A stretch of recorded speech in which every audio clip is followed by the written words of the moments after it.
Do you have a paranormal encounter you'd like to share with us?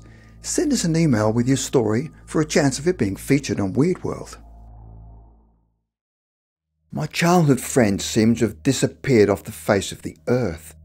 Before I begin, I want to preface by explaining why I've decided to remain anonymous, despite the reason probably being quite obvious. That being, whenever I mention this to people, they usually cry fake or question my sanity. I hope you can understand and excuse me for not wanting to attract that kind of attention in my personal life. For a bit of context, I'm 21 years old now, and until recently, I'd never encountered anything I'd label as paranormal. I'll be honest and say I'm still quite unsure what my thoughts are in this regard. However, what I can tell you is that the events I'm about to describe have been weighing on me heavily and are sincerely making me question my whole view of reality. I'm not sure what triggered it, but while hanging out with my friends, memories of my childhood friend Brendan suddenly flooded my mind. We had attended elementary and middle school together. As I reminisced, it got me thinking as to how it was exactly that we'd fallen out of touch. I began to suspect we'd grown apart after we'd started going to different high schools. Although we were inseparable during elementary, our friendship had presumably fizzled out in middle school, and subsequently it seemed as though we hadn't made the effort to stay in touch once high school started. What would have no doubt made matters worse was the fact that midway through my freshman year, my mum and I moved across to the other side of the city. It's understandable why some people might be confused that I'm now living near Brendan's parents again. To clarify, I now reside on campus, which happens to be somewhat close to where he used to live. After speculating on and off for a few days, I soon made up my mind to track him down and reconnect with him. However, something very strange happened. I couldn't locate any of his social media profiles or find any information at all about him online. After a while, I'd forgotten all about it. Then, about a month ago, I was hanging out with my friend Amy, whom I'd also known since elementary school and whom had also known Brendan. I asked her if she had been in touch with him or knew how to contact him. She hesitated a bit. Once I mentioned his last name, she immediately remembered him. She told me that she hadn't spoken to him in about 8 years, but recalled his parents' address. As it wasn't too far away, I decided to drive there. When they opened the door, I recognized them, and they greeted me and invited me inside. I introduced myself, and they commented on how much I'd grown. Then the most bizarre thing happened. They told me that they don't have a son. I instantly thought that perhaps he had fallen into drugs or gone to prison or something and that they'd disowned him. But that wasn't it.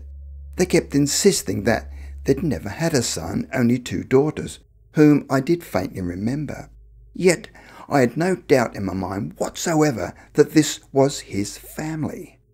At this point, I admit, I was getting a bit frustrated and regrettably started accusing them of lying, which, as you can imagine, made them quite defensive. So, not wanting to escalate the situation, I apologised and left the house. I started to wonder if maybe I'd gone to the wrong house, but I couldn't have. I'd recognised his parents, but they had recognised me too, and I had a strong recollection of them and Brendan as a family. Nevertheless, I called Amy and recounted what had happened.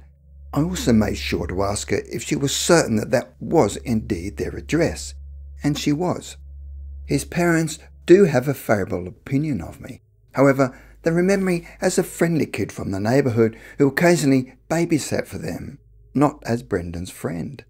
This also came as a massive surprise, as I don't ever recall babysitting before, let alone for them. Needless to say, I was baffled, but didn't dwell on it too much until 2 weeks ago when Amy sent me a text saying that she couldn't find Brendan in any of her yearbooks. I checked mine too, and sure enough, he wasn't in any of them either. We met a few days later and decided to do an experiment where we both drew what we each thought Brendan had looked like. As insane as this sounds, we wanted to rule out the unlikely scenario, though apparently increasingly less so, that we were both somehow experiencing some weird shared delusion about a mutual friend who had never existed. Luckily, Amy and I both have experience in drawing, In fact, we're both currently taking art classes together at university and are well versed in drawing human faces.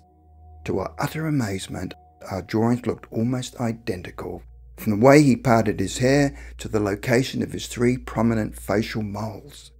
Although some people might be sceptical about us both remembering these moles, be assured they were very large and distinctive. So much so that we both recall him being bullied about it in elementary school. In the days that followed, Amy and I began heading down a rabbit hole, reaching out to old teachers, friends and others, but time and time again we would come up blank. Every avenue we went down seemed to indicate that Brendan never existed. No one, not a single other person, seemed to remember him. We even went to our old middle school to check the class photos, but he wasn't in any of them. I also looked through old birthday photos from my mum, and I'm positive Brendan was present in most of them. But again, there was no trace of him. Even my parents didn't remember him. I showed my mother the portraits Amy and I drew of him, but she had no idea who he was. I also mentioned babysitting for Brendan's parents, who I was forced to describe as the parents with the 2 daughters. Although my mother remembered me doing it occasionally, as previously mentioned, I have no recollection of it whatsoever. Amy and I started to think that Brendan might have been a foster child, but this was quickly dismissed, as his parents would have surely mentioned this to me, but would ask them nevertheless. We did, however, decide that it might be worth to try to check out his room. We both recalled hanging out there on multiple occasions, and each had a vague sense of the layout. So, for further corroboration, me and Amy separated from one another once more. Each drew up a map of Brendan's house to help us remember where his room was located. We then each drew up a layout of Brendan's room itself. Again, we wanted to make sure we weren't collectively imagining things. Although neither of us was able to recall the exact design of the house, we were able to remember certain key features of the layout. We both remembered the position of a closet in Brendan's room and where the window was located, and just as before, our recollections matched pretty much perfectly. We went back to see Brendan's parents and told them that we were trying to find Brendan and what we could recall. They probably thought we were nuts, but they agreed to help. We showed them the drawings we'd made and asked if they'd ever taken care of a foster child, but they said no. Brendan's parents allowed me to tour their house, but not Amy, reasonably enough, seeing as they didn't know her. As it turned out, both me and Amy were correct about the location of his room's window and closet. Although his parents informed me that it was merely, and had always been, a storage room, it nevertheless gave me a strong sense of déjà vu that I couldn't shake. Unfortunately, I wasn't able to find any other clues. As expected, there wasn't a single picture of Brendan in the house, and I don't think his parents were being deceitful. They genuinely appeared to be unaware of having or ever having a son. For further clarification, I also inquired more about our relationship, how we met, and how they knew me. However, they didn't provide any new information. As had already told me previously, I used to babysit and assist them with household chores, and that was about it. Many people I've discussed this with have presented various theories, including alternate timelines and so on. Although I'm typically skeptical, I am genuinely beginning to believe that this might be a case of jumping between parallel universes, timelines, etc., as absurd as it sounds. Amy and I plan to review the hospital records to locate a birth certificate or any other relevant information. However, the situation has become quite perplexingly exhausting for both of us. We're searching for any kind of explanation, whether it be paranormal or not. If it were just me, I would have assumed I'd imagined Brendan, but Amy reminded me of the right address with a room each of us was familiar with. We created nearly identical sketches of him. I'm confident that we didn't confuse him with someone else because his facial markings were unique, and as mentioned before, we both remember him being subjected to bullying in elementary school because of it.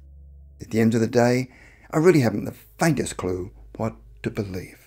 Whether Brendan is a missing person, whether me and Amy somehow slipped into an alternate reality that Brendan doesn't exist in, or he's an intricately conceived confabulation of 2 children's overactive imaginations and never existed in the first place, it seems we'll likely never know.